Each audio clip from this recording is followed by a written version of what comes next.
லெபனானில் தொடர்ந்து இஸ்ரேல் அடிச்சுக்கிட்டு இருக்கு. இதுவரைக்கும் 3700 மக்கள் கொல்லப்பட்டிருக்கிறாங்க. ஈரான் நேரடியாக இஸ்ரேலுக்கு மிசைல்ஸ் அனுப்பி தாக்கியிருக்கு. பதிலுக்கு இஸ்ரேல் ஈரானை தாக்கியிருக்கு. இது ஒரு சம்பவம். ஆனால் ட்ரம்ப் என்ன சொல்கிறாருன்னா, கண்டிப்பாக அடுத்த வாரம் ஐரோப்பாவில் 2 நாடுகள் பிரதிநிதிகள் இந்த போர் நிறுத்த ஒப்பந்தத்தில் கையெழுத்திடுவார்கள். பாகிஸ்தானுடைய பிரதமர் இதற்கு தீவிரமாக முயற்சி பண்ணிட்டு இருக்கிறாரு. மற்ற நாடுகளும் இதற்கு உதவி பண்றாங்க. அதனால இந்த தாக்குதலை பெரிய அளவுக்கு அமெரிக்காவால் திரும்ப கொண்டு போக முடியுமான்னா முடியாது. அது வளைகுடா நாடுகள் அமெரிக்காவுக்கு ஒரு ப்ரெஷர் போடும். நீங்கள் ஈரான் அடிக்கிறீங்க, ஈரான் எங்களை அடிக்குது, நீங்கள் அடிக்கிறதுக்கு நாங்கள் என்ன பண்ண முடியும்? இஸ்ரேல் இந்த பேச்சுவார்த்தை ஒப்பந்தம் குறித்து என்ன சொல்லுதுன்னு சொன்னால், இதில் நாங்கள் சம்மந்தப்படலை, இது அமெரிக்காவுக்கும் ஈரானுக்கும் தான் நடக்குது. ஹோர்முஸில் இருக்கக்கூடிய அந்த கடல் கன்னி வெடிகள், அந்த மைன்ஸ், அதை எடுக்கணும், அதை கிளியர் பண்ணணும். ஆனால் மோடி அரசு என்ன சொல்லுவாங்க அப்படின்னு சொன்னால், இதுவரைக்கும் நாங்கள் ஏற்கனவே நிறைய நட்டம் அடைந்து விட்டோம், அதை சரி செய்வதற்காக இந்த விலை உயர்வை குறைக்க முடியவில்லை.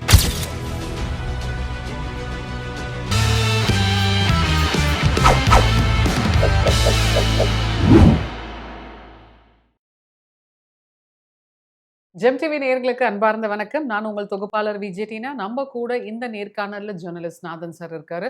பிப்ரவரியிலேருந்து ஆரம்பித்த வார் பற்றின அப்டேட்ஸ் இன்ச் பை இன்ச்சாக நமக்கு ரொம்ப தெளிவான விளக்கம் கொடுத்துக்கிட்டு இருக்காரு.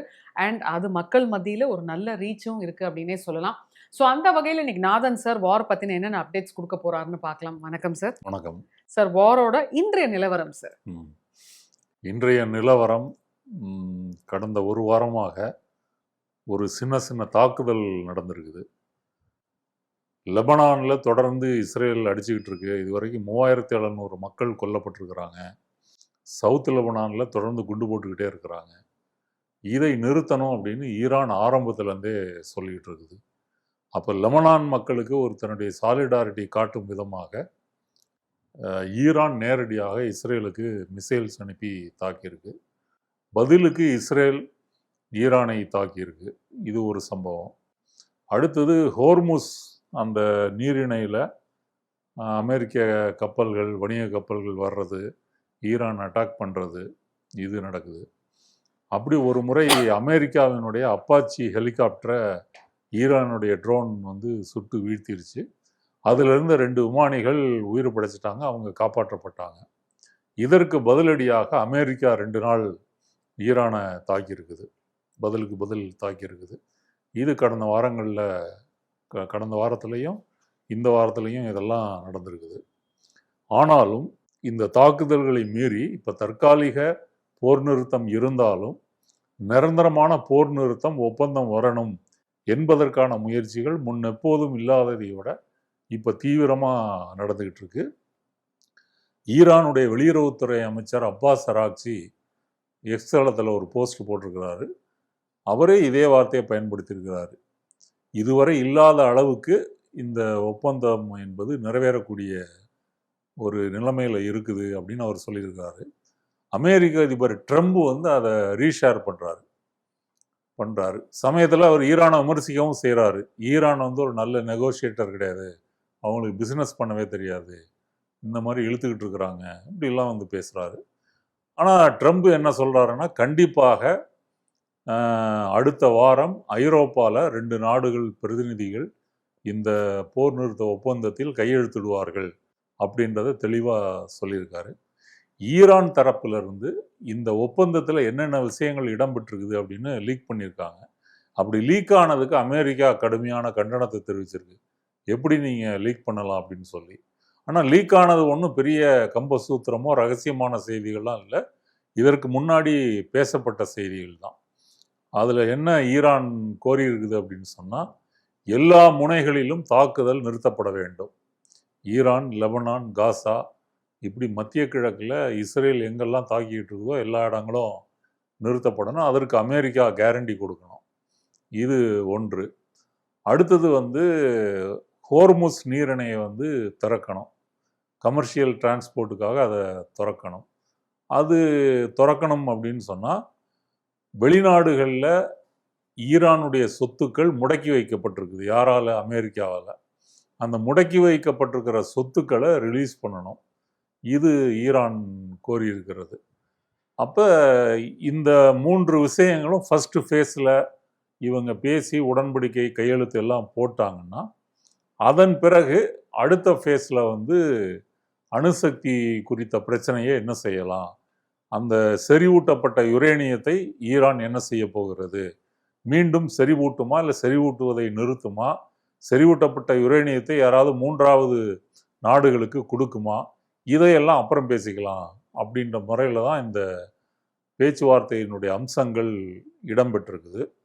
அதே போல் அமெரிக்காவினுடைய அந்த நேவி அவங்க முற்றுகையிட்டிருக்காங்க இல்லையா, அந்த முற்றுகையும் நிறுத்தப்படணும். இதெல்லாம் வந்து இந்த பேச்சுவார்த்தையில் இடம்பெற்றிருக்கக்கூடிய அம்சங்கள். பாகிஸ்தானுடைய பிரதமர் இதற்கு தீவிரமாக முயற்சி பண்ணிட்டு இருக்கிறாரு. மற்ற நாடுகளும் இதற்கு உதவி பண்ணுறாங்க. அதனால் ட்ரம்ப் சொன்னது போல் அடுத்த வாரத்தில் கண்டிப்பாக ஏதாவது ஒரு ஐரோப்பிய நாட்டில் இந்த போர் நிறுத்த ஒப்பந்தம் வரும். இப்போ அமெரிக்கா ஈரானை தாக்கிய போது ஈரான் பதிலுக்கு என்ன தாக்கிச்சுன்னா வழக்கம் போல வளைகுடா நாடுகளில் இருக்கக்கூடிய அமெரிக்க இராணுவ தளங்களை தாக்கியிருக்குது. பதிலுக்கு பதில் தாக்கியிருக்குது. அதனால் இந்த தாக்குதலை பெரிய அளவுக்கு அமெரிக்காவால் திரும்ப கொண்டு போக முடியுமான்னா முடியாது. ஏன்னா ஈரான் வந்து இந்த வளைகுடா நாடுகளில் அடிக்கிறது அப்படின்னு ஒரு பயம் காட்டிருச்சு. அது வந்து வளைகுடா நாடுகள் வந்து அமெரிக்காவுக்கு ஒரு ப்ரெஷர் போடும். நீங்கள் ஈரான் அடிக்கிறீங்க, ஈரான் எங்களை அடிக்குது, நீங்கள் அடிக்கிறதுக்கு நாங்கள் என்ன பண்ண முடியும் அப்படின்ற முறையில் அவங்க அமெரிக்காவுக்கு ப்ரெஷர் போடுறாங்க. அப்புறம் ஹோர்முஸை மூடினதுனால பிப்ரவரியிலிருந்து அங்கே எரிவாயு எண்ணெய் போக்குவரத்து என்பது தடைப்பட்டிருக்கிறது. அதனால அமெரிக்கா மீண்டும் போரில் வெல்ல முடியாது. இப்போ இந்த 2 நாள் தாக்குதல் கூட என்னன்னா, நம்ம ஹெலிகாப்டர் போயிருச்சே, ஒரு கௌரவ குறைச்சல் மாதிரி இல்லை. அமெரிக்காவினுடைய ஹெலிகாப்டரையே ஈரானுடைய ட்ரோன் சுட்டு வீழ்த்தி விட்டது அப்படின்னா அது அவங்களுக்கு பிரச்சனை. இப்போவும் இந்த நேற்று இரவு கூட ஈரானுடைய அந்த ஒன்வே ட்ரோன்னா அது ஒரு பேலோடு இருக்கும், எக்ஸ்ப்ளோசிவ், அது போய் அடிச்சுட்டு அங்கேயே வெடிச்சிரும். அந்த ட்ரோன்களை நாங்கள் வழிமறித்து அழித்திருக்கிறோம் அப்படின்னு அமெரிக்கா சொல்லுது. அப்போ பேச்சுவார்த்தைக்கான ஏற்பாடுகள் முனைப்புகள் தீவிரமாக நடந்துகிட்டு இருக்கும் போதே இந்த சின்ன சின்ன தாக்குதல்களும் நடந்துகிட்டு இருக்கு. ஆனால் அமெரிக்காவால் ஈரானை வெல்ல முடியாது அப்படின்னு அமெரிக்கா வந்து புரிஞ்சிருச்சு. அதனால தான் இந்த ஒப்பந்தம் என்பது கை கட்டிய தூரத்தில் இருக்கிறது. அநேகமாக அமெரிக்காவினுடைய துணை அதிபர் ஜேடி வான்ஸ் அவர் யூரோப்புக்கு போய் ஈரானுடைய பிரதிநிதிகளோட இந்த ஒப்பந்தம் வந்து கையெழுத்தாகும். அதன் பிறகாவது கொஞ்சம் கொஞ்சமாக இயற்கை எரிவாயு, க்ரூட் ஆயில், இதனுடைய போக்குவரத்து என்பது வந்து சீராகணும். சீரானால் மட்டும்தான் உலக நாடுகளில் ஏற்பட்டிருக்கக்கூடிய பிரச்சனை என்பது குறையும். இப்போ நம்ம இந்தியாவை எடுத்துக்கிட்டீங்க அப்படின்னா, மோடி வந்து அந்த உஜ்வாலா அதில் வந்து முதல்ல 12 சிலிண்டர்னாரு, 9ன்னாரு, இப்போ 4ஆக குறைச்சிருக்காரு. 4 சிலிண்டர் தான் மானியத்தில் தர முடியும் அப்படின்னு சொல்லி. அப்போ 4 சிலிண்டர்ன்றது ஒரு குடும்பத்துக்கு, குழந்தை குட்டி, அம்மா அப்பா இருக்கிறவங்க, தாத்தா பாட்டி இருக்கக்கூடிய குடும்பத்துக்கு அது பத்துமா அப்படின்னா பத்தாது. ரெண்டாவது, நம்மள்கிட்ட இருக்கக்கூடிய க்ரூட் ஆயில், பெட்ரோல், டீசல் இருப்புகள் எல்லாம் ஒரு 60 நாள் 70 நாள் வரைக்கும் தான் இருக்கும் அப்படின்னு சொல்கிறாங்க. அப்போ இந்தியா மட்டும் இல்லை, பல நாடுகள்லையும் இந்த பிரச்சனை இருக்கிறது. இலங்கையிலலாம் வந்து மக்கள், லட்சக்கணக்கான மக்கள் வந்து பட்டினிக்கே தள்ளப்பட்டிருக்கிறாங்க. இப்போ இலங்கையெல்லாம் முற்றிலும் இந்த இறக்குமதியை சார்ந்திருக்கக்கூடிய நாடு. பாகிஸ்தான் அதே மாதிரி தான் சொல்லலாம். பங்களாதேஷ், வங்கதேசம், ரெண்டு ஒன்று தான். பங்களாதேஷ், நேபாள், இப்படி நம்ம இந்தியாவை சுற்றி இருக்கக்கூடிய எல்லா நாடுகளுக்கும் பிரச்சனை, ஆசிய நாடுகளுக்கு பிரச்சனை. அதனால் இந்த பேச்சுவார்த்தை என்பது கண்டிப்பாக நடந்தே ஆக வேண்டிய ஒரு கட்டாயத்தில் இருக்குது. அப்படி நடந்தால் மட்டும்தான் இந்த உலக நாடுகளுடைய அந்த நெருக்கடி என்பது கொஞ்சம் கொஞ்சமாக சீரடையும். அமெரிக்காவுக்கும் இதனால ஒரு நெருக்கடி அதிகமாயிருக்கு. ரொம்ப நாள் இதை இழுக்க முடியாது. இப்போ ஈரானை ஜெயிக்க முடியாதுன்னு தெரிஞ்சிருச்சு. சரி, மிலிட்ரியை வைத்துக்கொண்டு, நேவியை வைத்துக்கொண்டு, ஏர்ஃபோர்ஸ் வைத்துக்கொண்டு முடிந்த அளவு தாக்கி அழிக்க முடியுமான்னு முயற்சி பண்ணிட்டாங்க. நிறைய குண்டும் போட்டுட்டாங்க. நூற்றுக்கணக்கான மக்களையும் கொலை செஞ்சாச்சு. இதற்கு மேலேயும் ஈரானை வெற்றி கொள்வதற்கோ தோற்கடிப்பதற்கோ ஒன்றும் இல்லை அப்படின்னு ஒரு நிலை வந்த பிறகுதான் இது நடக்கிறது. ஆரம்பத்திலேருந்தே ஈரான் அமெரிக்கா ஒரு தரப்பாக வைத்த அந்த அநியாயமான நிபந்தனைகள், அதை ஈரான் ஏற்றுக்கொள்ளவில்லை. ஈரானுடைய டேர்ம்ஸ் அண்ட் கண்டிஷனில் தான் நடக்கணும் அப்படின்றத அவங்க தொடர்ந்து சொல்லிட்டு இருக்கிறாங்க. அதே போல் லெபனானில் இஸ்ரேல் தொடர்ந்து தாக்குதல் நடத்திட்டு இருக்கு இல்லையா? தொடர்ந்து இப்போ கூட ஒரு யூஎன்னுடைய பீஸ் கீப்பர் கொல்லப்பட்டிருக்கிறாரு. அதற்கு அமெரிக்கா, இது ஐநா சபையினுடைய செக்யூரிட்டி கவுன்சில் நாடுகள்லாம் அதற்கு கண்டனம் தெரிவிச்சிருக்காங்க. இஸ்ரேல் லெபனானில் தாக்கிக்கிட்டு இருக்கு.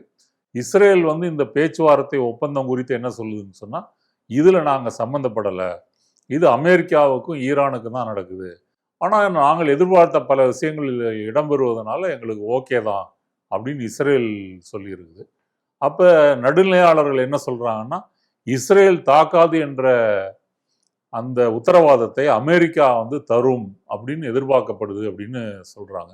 அதனால் இஸ்ரேல் நேரடியாக பேச்சுவார்த்தையில் பங்கேற்கலைன்னாலும் இஸ்ரேல் என்ன செய்யணும் செய்யக்கூடாதுன்றத அமெரிக்கா ஈரான்கிட்ட சொல்லிடும். அதன் மூலம் மத்திய கிழக்கில் ஒரு அமைதி வரும் அப்படின்னு எதிர்பார்க்குறோன்னு சொல்லி இந்த நிபுணர்கள் சொல்கிறாங்க.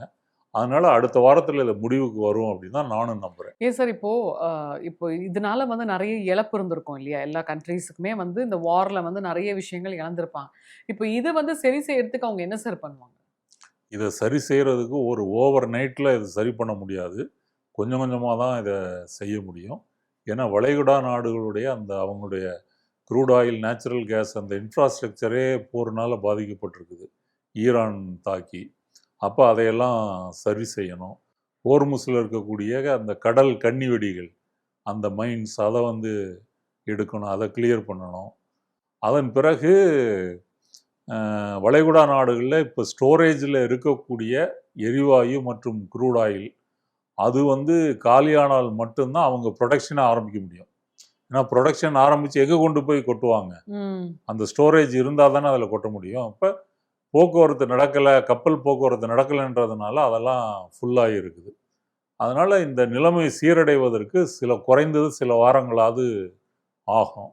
அதுக்கு பிறகு இப்போ பாதிக்கப்பட்ட உலக நாடுகளே இதை சரி செய்வதற்கு, உதாரணத்துக்கு அந்த கடல் கன்னி வெடிகளை நாங்கள் எடுக்கிறதுக்கு உதவி பண்ணுறோன்னு சொல்லி ஜெர்மனி, யூகே இவங்கெல்லாம் சொல்லியிருக்காங்க, துருக்கி சொல்லியிருக்குது. அவங்கெல்லாம் கண்டிப்பாக உதவி பண்ணுவாங்க.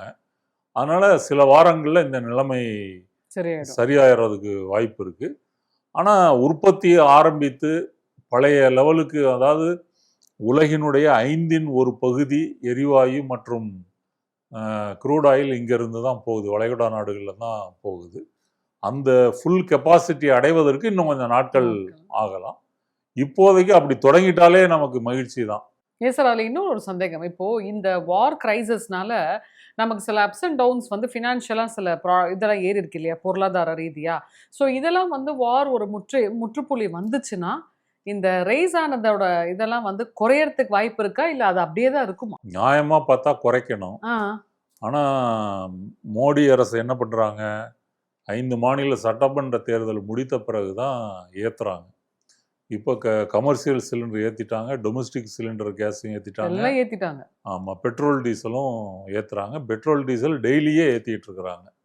108 ரூபா பெட்ரோலு, 100 ரூபா டீசல், அந்த ரேஞ்சில் இருக்குது.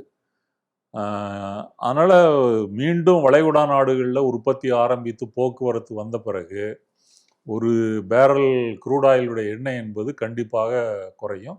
போருக்கு முன்னாடி இருந்த $70-72 அதை நோக்கி போகும். அப்படி போகும்போது நியாயமாக இவர்கள் விலையை குறைக்கணும். ஆனால் மோடி அரசு என்ன சொல்லுவாங்க அப்படின்னு சொன்னால், இதுவரைக்கும் நாங்கள் ஏற்கனவே நிறைய நட்டமடைந்து விட்டோம், அதை சரி செய்வதற்காக இந்த விலை உயர்வை குறைக்க முடியவில்லை, அப்படி ஏதாவது சப்பக்கட்டு கட்டுவாங்க. ஆக்சுவலாக நம்ம பெட்ரோல் உற்பத்தி ஆகிற பெட்ரோலுக்கான அடக்க விலை என்பது கம்மி. அதற்காக மத்திய அரசுகளும் மாநில அரசுகளும் விதித்திருக்கின்ற வரி இருக்கு இல்லையா, அதுதான் அதிகம். ம். குறிப்பாக மத்திய அரசு வைத்திருக்கின்ற வரி என்பது அதிகம். அதனால இவங்க உடனடியா குறைக்க குறைக்க மாட்டாங்க. மாட்டாங்க. ஆனா மக்கள் மத்தியில ஒரு எதிர்ப்பு இருக்கு. விலைவாசி உயர்ந்திருக்கிறது. இப்ப டீசல் விலை உயர்வுனால உணவுப் பொருள் மற்ற அடிப்படையான பொருட்களுடைய விலையெல்லாம் உயர்ந்திருக்குது. நிறைய சிற்றுண்டிகள் மூடியாச்சு. மூடிட்டாங்க. அப்ப இதெல்லாம் திரும்ப ரெஸ்டோர் பண்ணணும். திரும்ப இதெல்லாம் வழக்கமான முறையில இயங்கணும் அப்படின்னு சொன்னா, விலை குறைக்கணும். இப்ப கமர்ஷியல் சிலிண்டர் 3000, 3500 ரூபாய்க்கு நீங்க ஹோட்டல்களோ, டீ கடைகளோ வாங்குனா கட்டுப்படி ஆகுமா? அவங்க ஒரு டீயோ, ஸ்நாக்ஸோ இல்ல ஹோட்டல்ல போடக்கூடிய மெனுவோ இந்த இவ்வளவு விலை வைத்துக் கொண்டு தயாரிக்க முடியாது. அதுல மக்களுக்கு வந்து ஏற்கனவே இருக்கிற கட்டணத்துல வழங்க முடியாது. இப்பவே கட்டணங்கள்லாம் உயர்ந்துருச்சு. மெனு லிஸ்ட்ல நிறைய குறைச்சிருக்காங்க. இப்ப சில டீ கடைகள் என்ன செய்றாங்க, மொத்தமா டீ போட்டு வச்சுக்கிறாங்க. ஐயோ! போட்டு வச்சுக்கிட்டு கெட்டில்ல வச்சுக்கிட்டு வர்றவங்களுக்கு குடுத்துக்கிட்டு இருக்கிறாங்க. இப்படியெல்லாம் வந்து அதாவது அந்த சிலிண்டர் என்பது தொடர்ந்து எரியாது. ஒரு தேவைக்கு யூஸ் பண்ணிட்டு ஆஃப் பண்ணிக்கிறாங்க. இப்படியெல்லாம் மக்கள் டீ கடை மாஸ்டர்கள் சிக்கனப்படுத்திட்டு இருக்கும்போது, இது பெரிய பாதிப்பை ஏற்படுத்தும். அதனால கண்டிப்பாக விலை குறைக்கணும். குறைத்தால் மட்டும்தான் சாதாரண மக்களுக்கு அவங்களுடைய நார்மல் லைஃப் என்பது ரொட்டீனுக்கு வர முடியும். குறைக்கல அப்படின்னு சொன்னா மக்கள் தெருவுக்கு வந்து போராட வேண்டியதுதான். இப்ப எப்படி ஈபிக்கு. விஜய் ஆட்சியில மின்வெட்டுக்காக போராடுறாங்க இல்லையா? இபி ஆபீஸை முற்றுகையிடுறாங்க இல்லையா? அதுபோல ஒன்றிய அரசுகளுடைய அலுவலகங்கள் இதெல்லாம் முற்றுகையிட்டு போராட்டம் நடத்தி இந்த விலை குறைப்புக்காக மக்கள் போராடுறது தான் ஒரே தீர்வு. அப்போ கண்டிப்பா நெக்ஸ்ட் வீக் வந்து வாருக்கு கன்க்ளூஷன். வாருக்கான இது வந்து கண்டிப்பா முடிவு வந்துரும். Super sir. மிக தெளிவான விளக்கம். நன்றி சார். நன்றி.